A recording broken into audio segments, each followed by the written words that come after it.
Hey y'all, Noons here. Welcome back to Noons Airborne RC. Now if it's your first time here, smash that like and subscribe button. Heck, if it's your 100th time here, smash that like and subscribe button so you get notified for future content. If you've been a long time viewer and subscriber, you know who you are. Welcome back. Well everybody, we're going to go ahead and start off on our part 1 on our build on our Nova Jets Viper. We're going to go ahead and start off with the empennage. That's a new term I like to use, empennage. Sounds really good, right? Basically the tail. We're going to be going and start on our elevators. Now I'm going to show you the process on how it is on this jet, but on all the other jets that I've built or I've seen being built, pretty much the elevators are almost the same way. So to go ahead and start, oh, wait a minute, we'll be right back. Roll that intro.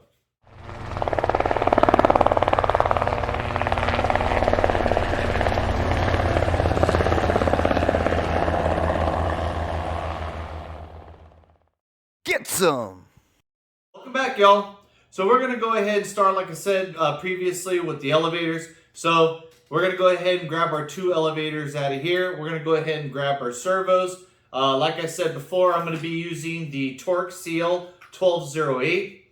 Now, with these jets, they usually refer or recommend a servo. When you're buying these jets, especially as an ARF, I recommend you to pay attention to that. Look at the model number, go research and see the size of the servo, because that's going to either make or break how easy or hard your install is going to be.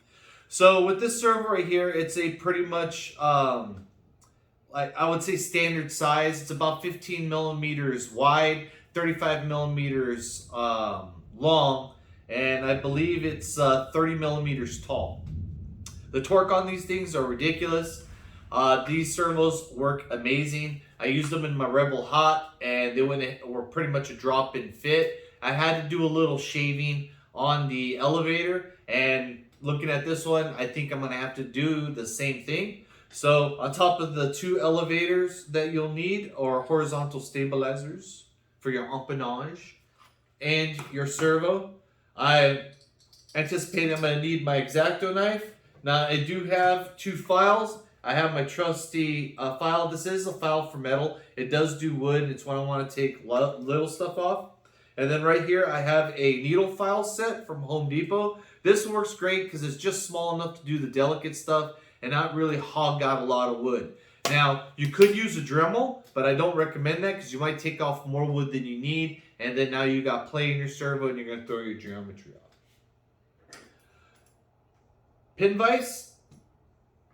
Drill bits, and this right here is the linkage and a box of extra linkages and a screwdriver set and a hex set. So without further ado, let's go ahead and look at this elevator. All right, we have right here the left horizontal stabilizer with the elevator. I do have my little handy dandy Trex towel that I use for my helicopters. I use them for these composite jets too. They work great without scratching. So here's a horizontal stab, and basically we're going to be fitting that servo into that hole right there. And the servo arm's going to come right through here. This kit's pretty good for the aspect that they ground this out wide, that you don't need it. When I did the Rebel Hot before, it was a tiny little slit, and you had to go ahead and hog it out. Now, do you see how the dimensions of that slot? Now that's the reason why they recommend a servo. Now this right here is going to be a mini servo, but all mini servos are different. Some mini servos are 4 millimeters longer than others. Some are 2 millimeters wider. You will have to hog that out with the file to go ahead and drop that servo right in there. That's the reason why we have the drills. So we're going to go ahead and get our servo out. There's our bag of bits, servo arms and screws. And there is our servo. Torq CL 1208. Go ahead and pull this bad boy out. And this, I'm telling you, everybody, is a great servo for jets. For your everyday foam airplane, I wouldn't even bother spending the money on these. But if you have a helicopter or a jet that you really love a lot and you don't want to crash it due to electrical failure, this is the bad boy to get right here. So to do so, we're going to go ahead and take this servo and drop it in here and see what we're working with. All right, so we're going to go ahead and take our servo lead and drop it in. Now I'm dropping it down the slot. It won't be that way. This is just to do my initial fitting. How many of y'all think that this thing's going to go ahead and drop in the first time? Leave it in the comments down below. So the way that this is, the slot is, the servo is going to go with the servo arm head towards the front of the wing. So we'll go ahead and get this servo dropped in that slot. And it is not even working with me here. All right. So, and as you can see, it does not even want to get started in that slot. So I can tell you right now, I'm going to have to go a little wider for it to get into that slot. We're going to go ahead and have to take some meat off. So we're going to go ahead and file this down. And we're going to file down the backside to open this thing up. And we want to open it up with just enough for this servo to go down into that slot and not have a lot of play. So let's do the painstaking, time-consuming part. And like I said, you could use a Dremel to get in there, but I wouldn't recommend that, especially if you go ahead on a lot of these planes, you can't get parts, or you got to order them and just to go ahead and junk it because you don't want to take your time. That's not a good excuse. So without further ado, let's get this thing done.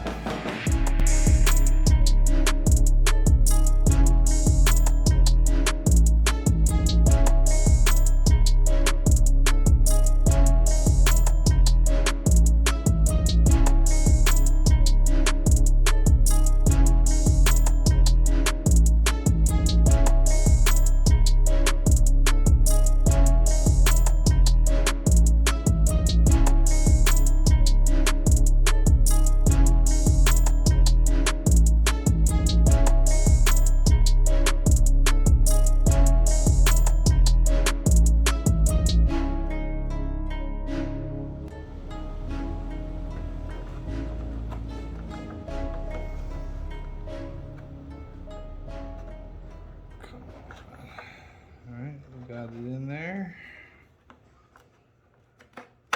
Get her in that. Oh, shoot. Come on.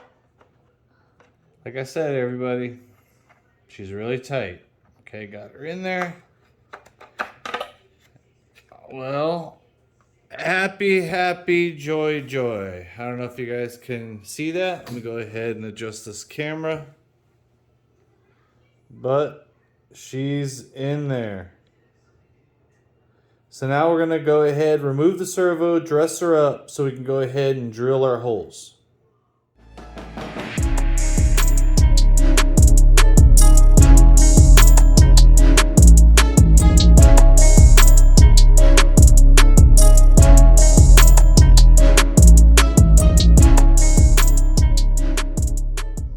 Alright, now that we got our servo in there, I'm going to go ahead and take my little pin vise.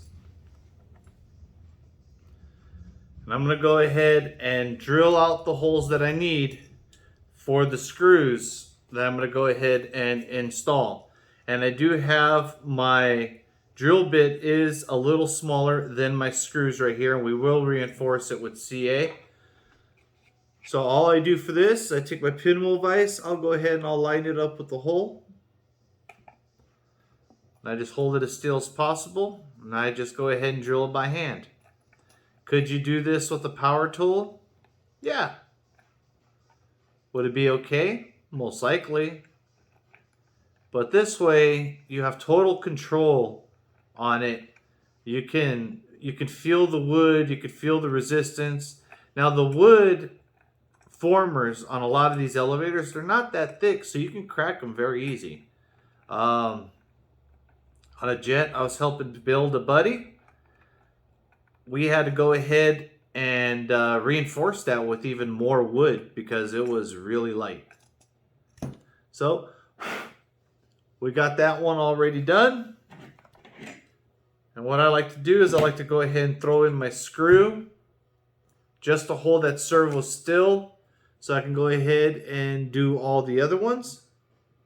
Let me get my screw, fell off. All right, got it on there. Oh, gee, trying to do this on camera is such a joy, I swear. And we're going to want to place it right in the hole. And of course, telling y'all, y'all think you want to go into something like this. Alright, so it's going to make me do it.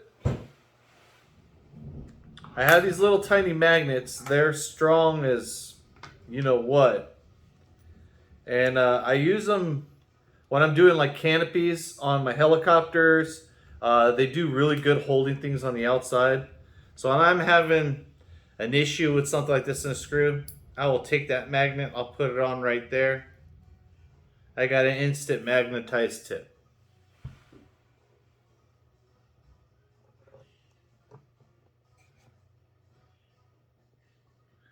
Now that I got that screw started, I'll take that, set off to the side.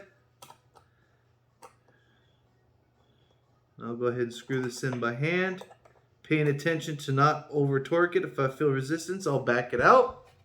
So now that I got it in there, I'll go ahead and drive it home.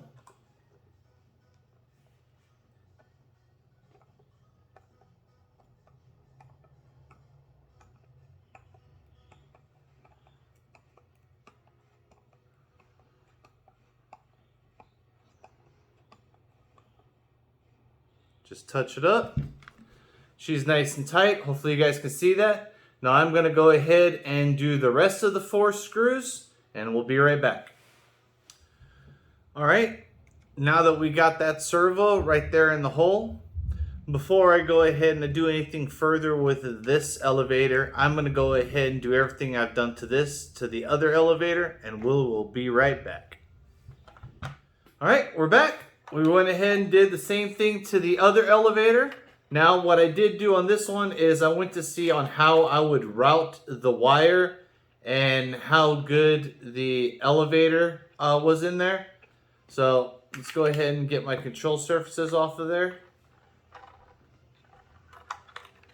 And that's how I'm routing my wire, from the front back out. Gives me plenty of room to tuck it back in when I connect it to the fuselage. We'll find out when we get to that point. So now that I have the servos installed, what I like to do is I like to go ahead and remove these servos and drop thin CA in the holes to shore up those threads. And then I will screw these right back in there.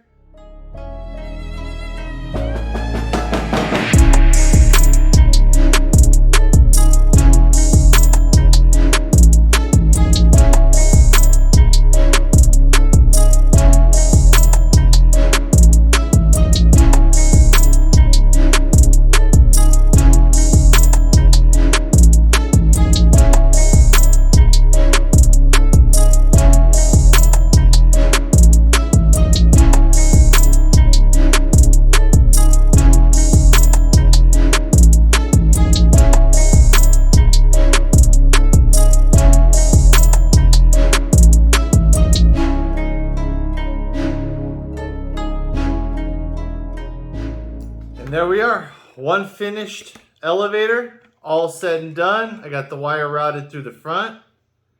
Hopefully y'all can see that. Let's make sure.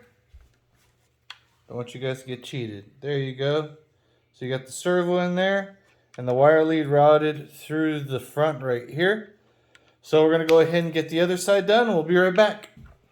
Well, y'all, that's pretty much it on what it is to install these servos in the elevators. Total time for me to go ahead and do it my way is about 30 minutes each elevator, and that's with filing everything off. So about an hour what you're seeing over here, fast forwarded. Now, is my way the right way or the only way? It's the right way for me. It's the only way for me. Might not be for you, but hopefully you go ahead and you take something out of it and you go on with your build. One thing I will let you know when I first started doing these builds is you have a lot of money invested and you're afraid of messing stuff up. Well, it's either go big or go home. If you it's a waste of time and resources to try and find the servo that that they recommend that's a drop-in fit. You can go ahead and save 30-40 bucks. There are servos with different sizes, and as you can see, it is never a perfect fit. These kits, you have to do some minor modification. If you don't want to modify anything or do anything, then go buy a P&P kit that is available there at Nova Jets. They come with Pilot RC servos, which we're not using here. So once again, hope you all enjoyed part 1. Part 2 will be dropping sometime soon. We will be going ahead and putting in the rudder servo and doing the wiring for the entire empennage. So stay tuned. Noons out.